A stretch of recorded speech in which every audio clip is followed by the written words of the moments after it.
Welcome back to Montana this morning. We're just creeping up on 6:50 on this Wednesday morning.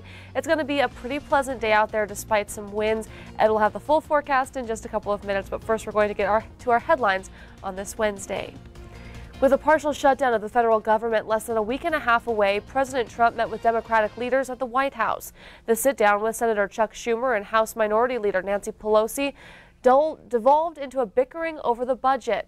The president wants $5 billion for a border wall, and the Democrats are offering only $1.3 billion for border security. During that meeting, the president said he would be proud to shut down the government in the name of border security. Government funding runs out on December 21st. And it's sentencing day for Michael Cohen, the president's former personal attorney. Back in August, he pleaded guilty to banking and campaign finance charges brought by federal prosecutors in New York. Cohen has asked the judge for leniency, but prosecutors say he never fully cooperated with them and deserves a substantial prison sentence. As it stands, Cohen faces up to 5 years in prison. Sentencing is scheduled for 9 o'clock this morning. 87 senators vote in favor of the $867 billion Agriculture Improvement Act of 2018, sending the bill on its way to the U.S. House. With the last farm bill expiring back in September, it's been an uphill battle to find compromise. But with the nation's ag industry battered by the recent trade war, the measure allocates billions in subsidies to farmers. Montana's 2 senators voted with the majority in favor of the bill that include every Senate Democrat. Wyoming Senators Mike Enzi and John Barrasso joined with 7 other Senate Republicans opposing the measure. We have stability going forward with our farm and just nutrition in general. I mean, everyone eats, so this applies to everyone. This is the thing that gives us insurance through bad years and tough times, and it's what helps guarantee that, all the people in the United States have a safe, reliable, ethically sourced food supply. And I think that's what, at the end of the day, that's what producers want, and that's what the consumers want. So, among other things, the new farm bill beefs up crop insurance, legalizes hemp, and rejects stricter limits on food stamps. Well, there is a hefty reward if you know something about a mule deer buck that was poached in Lockwood this past weekend. FWP says the animal was killed with a fishing arrow and then left to waste. It happened over the weekend in a Lockwood residential area northeast of the Lockwood schools. In this picture, you can see the string from the arrow is still attached. Authorities believe it happened either late Sunday or early Monday. The buck had 6 points on one side and broken an antler on the other. FWP is offering a $1,000 reward for any information. Wildlife managers wrestling with the growing grizzly population along the northern continental divide are discussing ways to cut down on human-bear conflicts. That was one of the topics as the Interagency Grizzly Bear Committee held its annual meeting. While wildlife agencies are still grappling with court rulings impacting Yellowstone grizzlies, there's increasing focus on the bears filtering out from the Bob Marshall Wilderness, Glacier National Park, and other areas along the northern divide. Bears are starting to become a regular presence along the Rocky Mountain front and in the Flathead and Mission valleys. In fact, grizzly mortalities related to people hit a record this season. Committee members are expanding efforts to reduce conflicts, but managers say the key is public education. A federal judge in Washington state dealt another blow Tuesday to a proposed Columbia River coal terminal that would ship Montana and Wyoming coal to Asia. U.S. District Judge Robert Bryan affirmed Washington state regulators did not break federal law in denying a water quality permit to owners of the Millennium bulk terminals in Washington. The ruling was the latest of several legal setbacks for Millennium, which is seeking to build the nation's largest coal dock and ship 44 million tons of coal to Asia. The company has deals with Cloud Peak Energy and the Crow Tribe to ship coal through the port if it is ever built. The Montana Supreme Court siding with Governor Steve Bullock over Attorney General Tim Fox. At the center of the case, a 15,000-acre conservation easement east of Glendive.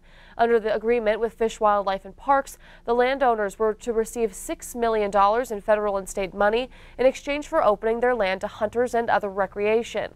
When the proposal went before the state land board this past February, the board voted 3-2 to delay the action. But Governor Steve Bullock opted to move forward anyways, saying conservation easements don't need approval of the land board because there's not a direct acquisition of land. Asked for a formal opinion on the case, Attorney General Tim Fox found the governor had overstepped his authority. However, the High Court sides with Governor Bullock. Back here in Billings, downtown parking woes in the spotlight after several people were ticketed for parking in a paid lot after hours during last week's Christmas stroll. The lot in question is owned by Diamond Parking Service out of Seattle, and one man believes the company used the Christmas stroll as a way to cash in on parking violations. However, those with Diamond Parking say parking without paying is just like stealing from a local business. Diamond operates 19 parking lots scattered throughout downtown Billings with as many as 2,200 parking spaces. Manager Peter Sanderson says the lots have been around for decades, offering more parking to those who want to shop and dine downtown. Still, Billings resident Jeff Blatnick feels duped, saying he saw nearly 30 tickets placed on cars that evening of the Christmas stroll. He says, like many residents, he thought parking after 5 was free. Everybody is working hard to keep downtown alive. The Downtown Business Association works hard to pull people in, has community events like this. You know, several people mentioned that because of the paid parking, they can go to the West End and they don't have to pay for any of the parking. There's no meters. A couple of people and the folks in the community said that, you know, they work downtown and they have to pay for parking. So, I mean, you have to pay to work down there and you also have to pay to shop.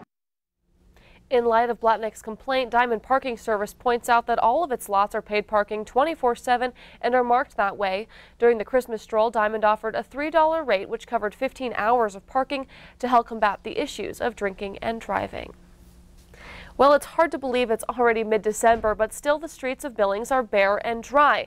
What it does is it leaves the city's street division plows without much to do. Of course, you do remember last year's record snowfall where there was so much snow that the city plows couldn't do it alone and private contractors were hired to help out. But even though the plows sit idle, Public Works says that doesn't mean they aren't ready to spring into action. 41 frontline drivers and 30 vehicles are ready to go at a moment's notice, and they even have sand left over from last year. So for now, until the snow comes, crews are making use of this good weather to complete some paving projects across town.